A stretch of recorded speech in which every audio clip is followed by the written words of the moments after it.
सावन विश्राम देवरे खडकदेवळा बुद्रुक वाघुलखेडे शिवारात मी रस्त्यालगत केळीची लागवड केलेली आहे. तरी लागवड माझी साधारणतः 11 नोव्हेंबरची लागवड आहे. कमीत कमी आता 2.5 ते पावणे 3 महिन्याची बाग झालेली आहे. पण थंडीच्या आणि बदलत्या वातावरणानुसार केळीचं पीक थांबलेलं होतं, पर्णगुच्छसारखं झालेलं होतं. त्याचं तो थोडंसं वयाने ते वाढ कमी झाली वयामानानुसार त्याची.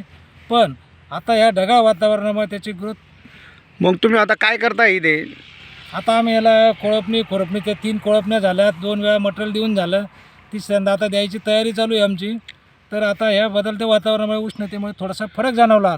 आता पण थंडीमध्ये ते थांबलेलं होतं पीक. किती खोड लावले केळीचे? केळीचे आम्ही 5,000 झाडं लावलेले आहेत.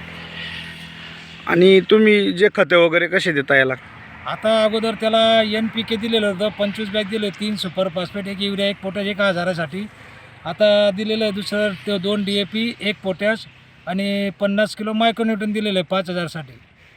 हे जी मशागती करताय तुम्ही, हे कितवी मशागत आहे तुमची? ही आता आमची चालूची 3री मशागत आहे आणि 3रा मटेरियलचा डोसेस द्यायची आमची तयारी आता. 2 कंप्लीट झालेले आता ते 2.5-3 महिन्यात.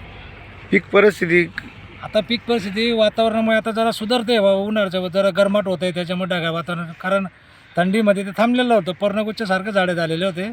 तर आता या बदलत्या वातावरणामुळे जरा वाटतंय जरा सुधरेल बा असं. शेतकरी सगळं अपेक्षा नाही करतोय बा.